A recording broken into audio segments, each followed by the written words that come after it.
On parle d'une révolution pour entraîner son cerveau. Voyons voir de quoi il s'agit. La grande question. Peut-on vraiment muscler son cerveau pour qu'il soit plus performant? Le neurofeedback, c'est ça, une fenêtre ouverte, en temps réel, sur l'activité du cerveau.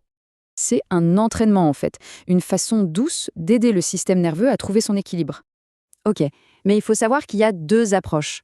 La première, c'est la traditionnelle, la linéaire. Cette approche est assez rigide. Diagnostic, protocole prédéfini, et on ne s'en écarte pas. On se concentre sur deux axes pour pousser le cerveau vers un état jugé meilleur. Et si on changeait de perspective? Le cerveau n'est pas une machine à réparer. Il sait s'ajuster tout seul, comme un enfant qui apprend à marcher. Il faut juste l'informer.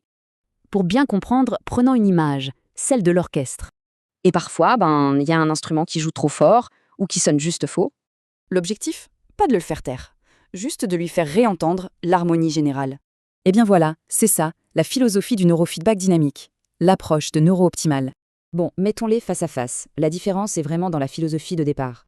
Le système linéaire, lui, dit au cerveau « voilà ce que tu dois faire ». Neuro-optimal, lui, dit juste « voilà ce que tu viens de faire ». Et le cerveau s'ajuste. D'où cette phrase « le système s'adapte en temps réel », à l'instant T du cerveau. Ok, mais concrètement, pendant une séance, il se passe quoi? En fait, le système ne cherche qu'une seule chose, un changement brutal dans l'activité du cerveau. Ça crée une boucle de feedback hyper simple, mais très puissante, répétée des milliers de fois. 256 fois par seconde. C'est à cette vitesse que le système écoute le cerveau et ses turbulences. Cette micro-coupure dans le son, c'est ça le feedback. Un simple miroir tendu au cerveau. Du coup, on ne parle pas de traitement. C'est un entraînement pour plus de flexibilité et de résilience.